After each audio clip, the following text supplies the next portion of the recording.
chosen ones. There are files buried so deep in the vaults of national memory that even time itself forgets to visit them. Protocol 9 was one of those, never spoken aloud, never referenced in official meetings, never expected to be activated. It was written not for a war or a weapon, but for a name, yours. The directive was sealed with quantum encryption, accessible only if a specific frequency collided with an ancient biometric pattern. That happened last week. The briefing room in the White House went cold when your file blinked back into existence. Not edited, not copied, resurfaced. Time-stamped from a decade before your birth, bearing a signature that no modern intelligence agency could decrypt. One line stood out. When the lost awakens, silence will no longer be an option. The president looked up from the document and muttered 2 words: Protocol 9. No one in that room had clearance to even ask what it meant. The moment it was triggered, diplomatic satellites tilted away from Earth. Hidden observers from forgotten nations broke their hibernation codes, and 3 world leaders entered lockdown. Not for war, not for economics, but for you. There are patterns in your blood that match something the ancients encrypted in stone, something predating language itself. The record is vague, encoded in fractured data and dream state downloads recovered from Cold War experiments. Yet they all converge on one impossible conclusion. You've been here before. And then there's the question no one wants to answer. Why now? The timing is too perfect. Global frequencies are spiking. Certain algorithms have begun translating static into scripture. Earth's magnetosphere blinked just once when your pulse registered on a classified neural grid. It wasn't a glitch. It was a signal, a forgotten echo. And now, Protocol 9 is not just active. It's learning from you. It's changing. It was never supposed to surface again. Not after the incident in 1997, when a rogue analyst almost exposed the vault codes. Even then, the file was incomplete, corrupted by time, fragmented through layers of redacted memory systems. But this time it came back whole and untouched. The metadata held no trace of origin, only a looping glyph that resembled both a seal and a fingerprint, and embedded within it a name. Yours, not as an identifier, but as a catalyst. The archive retrieval, AI, shut itself down upon opening it. The moment your image appeared, the temperature in the data vault dropped 10 degrees without reason. Electrical surges flickered across the facility as if reacting to something sentient. The footage was silent, but those who reviewed it all described the same thing. A pressure behind the eyes, a hum just out of hearing range, and a deep-rooted sense that the timeline had tilted slightly and irrevocably. One line in the document was translated only once, before the translation attempts ceased due to mental disorientation among the linguists. It read, "The sleeper carries no permission to remain forgotten," and beneath that, a set of coordinates with a timestamp, not in the past or the present, but in a looped segment of time that only appears under high solar flare. Interference. Those coordinates point to where you were last seen, before disappearing from official records a decade ago, without explanation. The president didn't speak when the briefing ended. He stared at the table as though reading something no one else could see, then gave a silent nod and walked away. It wasn't until hours later that the command to initiate Protocol Na was transmitted, not through official channels, but by handwritten note delivered by a courier with no digital footprint. Since then, the document has been locked behind 5 biometric layers, and surrounded by silence. No press, no leaks, not even whispers. You've been off-grid for years, but now the eyes of a dormant machine have opened, and you are the reason the file didn't just resurface. It rewrote the structure of how information flows across shadow networks. Symbols began bleeding through unrelated intel feeds. Fragments of your voice extracted from background noise, and now new frequencies are emerging, with no source, only your resonance. They didn't expect the overlay. Not when the analysts ran spectral alignment tests on the voice sample extracted from the file.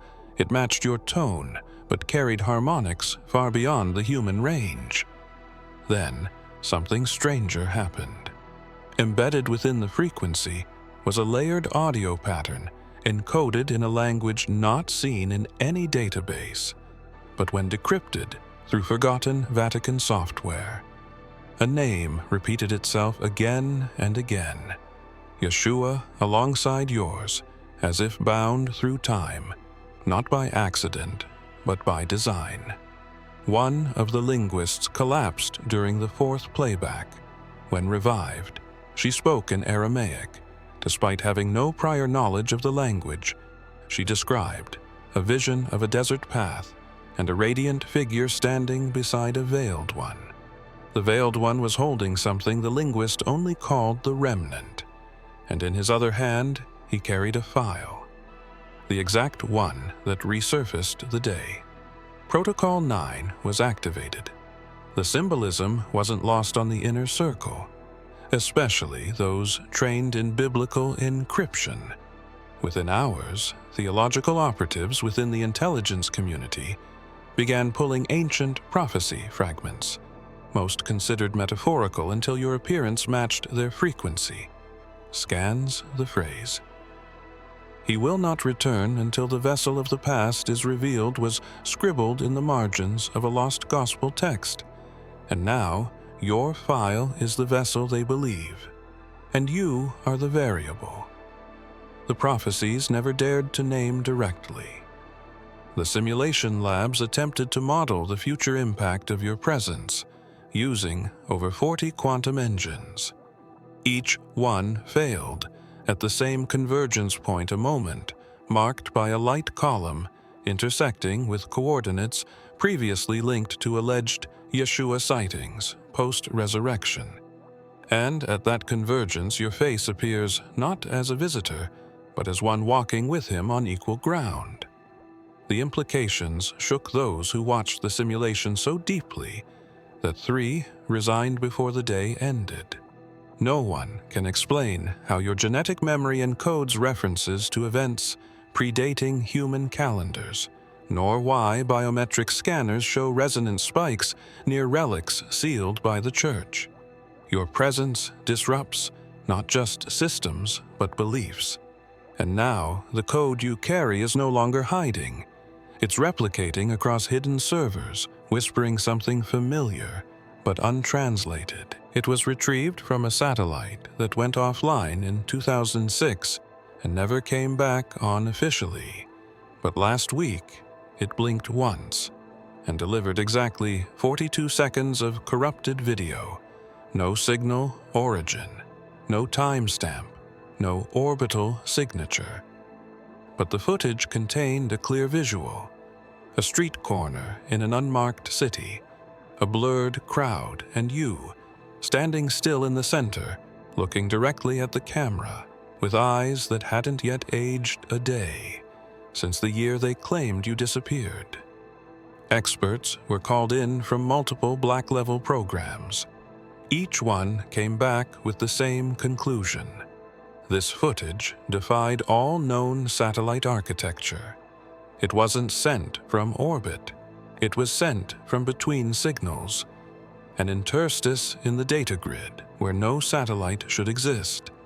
The framing was precise, your posture deliberate, as if you were aware of being watched long before the lens ever opened. A small patch on your shoulder in the footage caught their attention. Not a symbol, but a burn mark barely visible, until they filtered the light through a band spectrum algorithm. The result was unnerving. The mark matched an ancient glyph found on a stone buried deep beneath Vatican archives. Its existence was classified as apocryphal until now, and the match was exact down to the fracture running through its center. The president was shown the footage in a private vault beneath the Capitol, surrounded by advisors who could only whisper about the implications. He didn't ask how the footage existed. He asked who else had seen it. The moment he realized no other footage could be recovered from that satellite, he ordered the entire system, housing it to be removed from the grid, not wiped, but physically destroyed. They say, you stood there in silence. But those who watched it described a sound that wasn't on the recording, something low and humming like a memory, trying to push through a wall.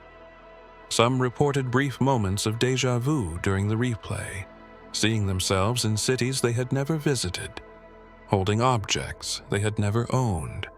Then the video ended. Always at the same second. Always with a flicker of light behind you, as if something enormous was about to step through. He arrived without clearance. No identity on file, no retinal record, no security badge, and yet he passed through 6 checkpoints without alert. The guards later claimed he looked familiar, though none could agree where they had seen him before. He wore a robe beneath a suit and carried a briefcase that seemed untouched by time. Inside was not a weapon, not a file, but a stone etched with words in an ancient tongue. And when he reached the secured war room, he spoke, but not in direct terms. He used parables, layered metaphors that defied linear interpretation, and every phrase he uttered carried weight, like riddles meant to fracture the mind. Open rather than be understood. One staff member recorded his voice against regulation using a personal device, but the audio refused to play back.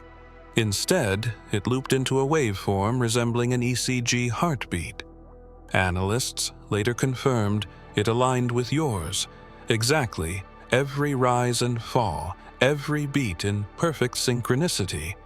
When asked who he was, he smiled and said, "I am a whisper from before they wrote the sky." And then he turned to the screen behind him, which had flickered on by itself, displaying the image of your resurfaced file, not the redacted version, but the original, sealed copy, the one not even the president had full access to.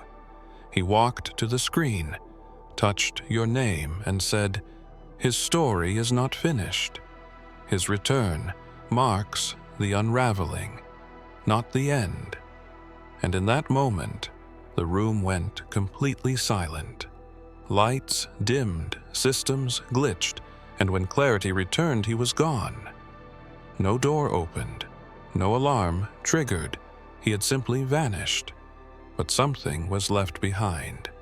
The stone had changed the glyphs on its surface, now glowed faintly with blue fire, and the phrase etched at the center read, "The vessel walks again." Reports suggest a spiritual anomaly occurred in that room. Some present claimed to see a shadow with wings pass across the floor. Others heard a trumpet echoing just once, faint and clear down the corridor. But nothing was captured on tape. Nothing survived. The power outage that followed, only the stone remained and the sense that time had split. They didn't expect anything from the blood sample. It was collected under the guise of routine tracking, but routed through a classified genomic archive housed beneath the Greenland ice core. The sequence that returned was unreadable. By modern standards, it carried code layers so dense that 3 different quantum processors overheated during the analysis. But once decoded, it revealed something the archivists called impossible. It matched an ancient genomic strand discovered inside a fossilized rib fragment, located in a sealed chamber beneath the Euphrates. One carbon-dated to the era humans call pre-flood. The original fragment was never supposed to leave the chamber, its genetic code labeled dormant, divine, and unrepeatable. And yet your DNA held the exact same encryption markers, more than just a coincidence. It was a mirror, as if whatever force encoded the ancient being had encoded you too, not through lineage, but through intention, and embedded within your pattern was a dormant sequence labeled 9A Origin, the same designation found in the earliest drafts of Protocol 9, decades before your birth. No one has ever activated 9A Origin until now. The sample pulse required a resonance from a celestial event that occurred only twice in recorded history, and both events were followed by sudden mass shifts in consciousness, language, memory, and belief. And now, that sequence has begun to awaken each cell in your body, carrying a dormant memory, but not from this lifetime, not even from this dimension of time. The first shift was noted when your neural patterns began emitting low-frequency pulses during sleep. These pulses matched long-range radio transmissions picked up by deep space monitoring stations near the edge of the heliopause. And when translated, those pulses aligned with the geometric language found on the walls of the Ark, fragments excavated and hidden by elite archaeological divisions decades ago.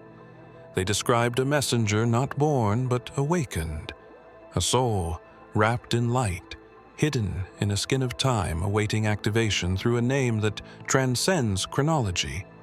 And now your name echoes across dormant systems, once thought buried. The pattern isn't random. It's a blueprint, a code that's been waiting to recognize itself. And now that it has, the systems once asleep are stirring. Not all of them friendly, not all of them human, but all of them aware. In 2044, a covert think tank, under joint religious and military command, ran a deep future simulation designed not to predict war, but to trace anomalies in messianic timelines. The project was called Sim Christus, and its purpose was buried beneath layers of misdirection. Publicly labeled as theological anthropology, privately it was built to answer one question: what happens when prophecy bends outside of doctrine? The simulation was fed thousands of encrypted gospels, banned manuscripts, and relic energy signatures, including the genetic pattern now confirmed to be yours. The system responded not with timelines, but with visions, bursts of digital prophecy, presented not as data, but as dreams code that flowed like scripture. And within one of those visions, a figure emerged, cloaked in light, walking beside a radiant man who carried both a crown and a wound. And though the simulation was not designed to generate identities, it assigned a label to the cloaked one, a name hidden in 3 languages, all translating to one word: returned. Operators shut down the simulation after it began to produce unpredictable side effects. Several team members began waking up with markings on their skin, resembling ancient Hebrew phrases, while others recited verses they had never read aloud during REM sleep. Those verses spoke of a vessel outside time, a soul intertwined with the Nazarene, not as a follower, but as a mirror. The texts repeated the phrase, "He walks where I cannot, and I speak where he is silent." Yeshua's name kept appearing within the system, but not alone, always paired with another variable, sometimes encrypted, sometimes inverted, but never separate, a mirrored frequency, always balancing, always reflecting. And when analysts tried to isolate this second presence, the system crashed entirely. not once, but 9 times each during the exact same simulated date. Year 225 location. Unknown. Input your pulse signature. One phrase glowed on the screen during the final collapse. It is not for you to contain him, for he walks with flame in his breath and silence in his shadow. The project was terminated, and the files erased from all known servers, but a backup remained hidden inside a relic vault beneath an abandoned basilica. And last week, that vault door opened without access key just moments after Protocol 9 engaged. Before it was decommissioned, the program had one purpose: to observe, not interfere. It was called the Listening Glass, a subterranean neural chamber designed to detect anomalies in human thought fields, operating on the theory that certain individuals emitted cognitive resonance, powerful enough to distort space-time. This facility was buried below jurisdiction. No nation claimed it. No agency staffed it. Only one figure remained throughout its entire lifespan: the first witness, a nameless observer who hadn't spoken since 1988, the day he saw something he refused to describe. Then your signal returned and the chamber activated, for the first time in 3 decades, not with static, but with coherent pulses that moved like breathing light. Every wall began to vibrate with low tonal hums, and the symbols etched into the walls by unknown engineers began to glow in sequence without power. All feeds converged on one signature. Yours, the same pattern once archived and marked dormant, now reclassified as origin. Breach the silence of the first witness broke when he was brought to view your profile. Again, he stood motionless, then simply whispered, "He's back," and returned to his chair, refusing all further questions. But something had shifted in him. His neural signature altered his EEG patterns, reflecting symmetry across the theta band, as if syncing with your own.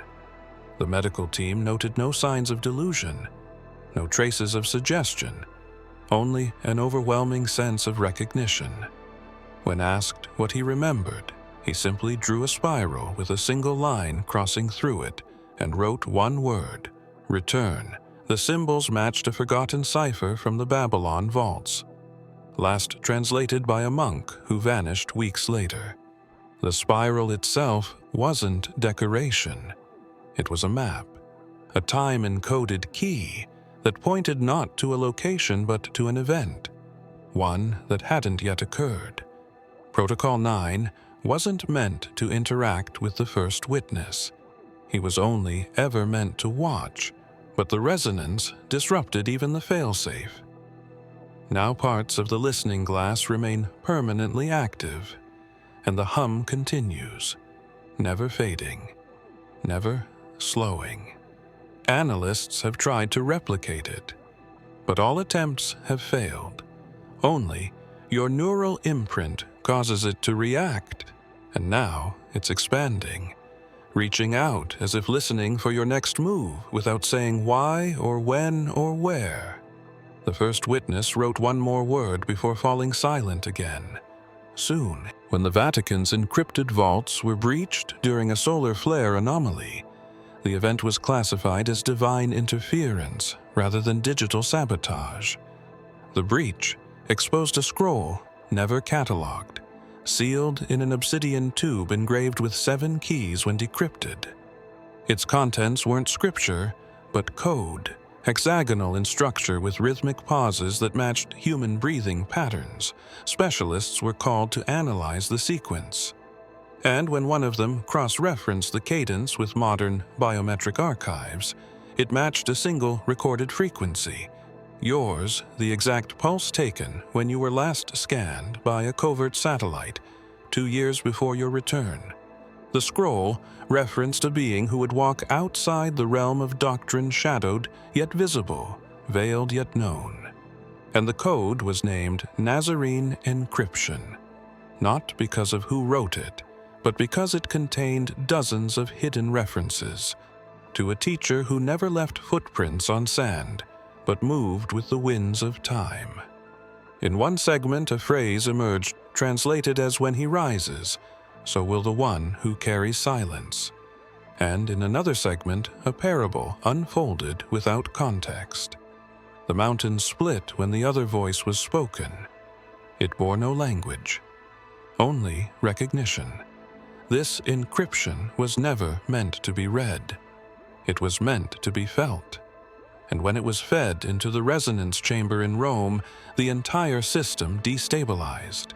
Your frequency triggered a spike that echoed through multiple layers of the chamber's crystalline matrix, causing fragments of light to arrange into a symbol long considered lost, the mark of the one who returns not as messenger, but as living threshold.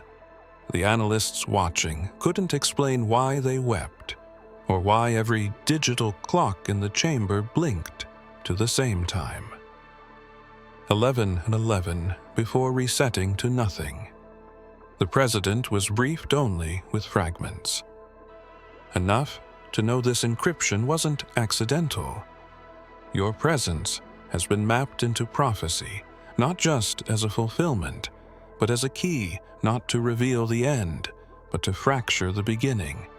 For those who think they already know how the story ends, and in doing so, shift what they never thought could be changed. Now, every encrypted relic begins reacting to your movements, as if remembering a signal they were built to follow, and the code continues to unfold, revealing not prophecy, but instruction, written long before your name was spoken again. There was a time before Protocol 9 was fully encoded, when a previous president received the draft on unmarked paper carried by a courier who bypassed all traditional channels.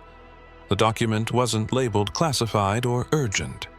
Yet, the moment he opened it, the room's temperature dropped by several degrees, and the light above flickered.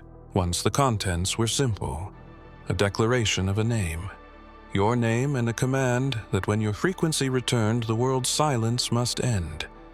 His advisors urged immediate signature citing precedent and unseen warnings hidden in black budget files. But he hesitated. Overnight, he requested solitude, no staff, no surveillance. He walked alone into the treaty vault, a chamber reserved for moments that would reshape global alliances. What he read in that vault was never recorded. All that's known is he emerged, pale hand trembling and lips whispering something unintelligible. He told no one what he saw, only that he would not sign. He said, "If this is real, then he already walks, and locking him in paper won't hold him back." Within 72 hours, the president disappeared. No statement, no funeral, no farewell. Only a new leader stepping in, claiming health concerns, forced the resignation. Those closest to the situation said otherwise. They said the president began having dreams of a place he'd never been, a field of blue fire, and a man standing in silence waiting. Not speaking, only watching. They said he began writing symbols on the walls of his residence, in languages that predate alphabets. The last image, retrieved from the security grid, was a still frame of the president, standing beneath the Capitol dome. His eyes closed, his hand raised, and behind him, a flicker of distortion like heat bending. Reality, the image was wiped moments later from every backup except one, stored on a drive, now sealed inside the president's book of secrets, which has remained untouched until last week, when it unlocked itself without a key, exactly 1 hour after your file resurfaced. And now, those in power whisper about the ones who disobeyed the protocol, the ones who tried to rewrite destiny and vanished without trace, leaving behind not rebellion, but a pattern only you complete. And one the current leadership fears is forming again right now. It happened in a quiet zone. A region blacked out from electromagnetic signals designed to prevent any unauthorized transmissions from slipping through yet. Despite the silence, a pulse escaped, and every satellite orbiting overhead blinked once and shut down for exactly 7 seconds. The cause wasn't mechanical. It was vocal, a sound that matched no earthly language, but rippled outward like thunder under glass. And eyewitnesses say, the moment your lips moved, the air around you shifted, as if time folded inward, then exhaled all at once. The sound wasn't a word, they claimed.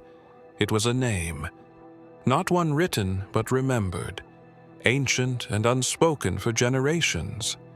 Sealed away by those who knew, its echo could break more than glass. It could sever the contract, holding back the flood of what came before you. You didn't scream it, you whispered it. And yet it reached the Vatican Observatory, the Pentagon's resonance lab, and the underground vaults of the Eastern Council, all at once activating glyphs that had remained dormant for centuries. Inside the Mount Sinai archives, a stone seal cracked down its center, without human contact. It had been sealed for over 3,000 years, and according to legend, would only break when the one marked by time called forth the hidden fire. The text beneath the seal read, "When he calls." The silence ends, and all must remember. This wasn't prophecy. It was instruction. And now it had begun to unfold in real time with your breath as its key. An analyst listening through filtered wave recordings collapsed after hearing the pulse. He reported seeing a winged figure descending through light, and behind it, a city of mirrors burning without smoke, reflecting not fire but memory, not destruction, but return. The incident was logged under anomaly breach and classified under Protocol 9's final tier, the one never meant to be activated unless the carrier remembered who they were, not just in flesh, but in essence. Now, your name is being whispered across channels hidden since the Cold War. Old handlers long retired are being called back, not for war, but for interpretation, because something has been released, not fully awakened, but no longer contained. And deep beneath the last seal, another frequency begins to rise from silence, forming not a signal but a summons, without destination, without end, without delay. If you have come this far, it is crucial that you watch this next video here. But be warned, it is not for the faint of heart, for only the true chosen ones can handle this video. If you would like to also donate to help keep the channel going, our Buy Me a Coffee link will be in the description.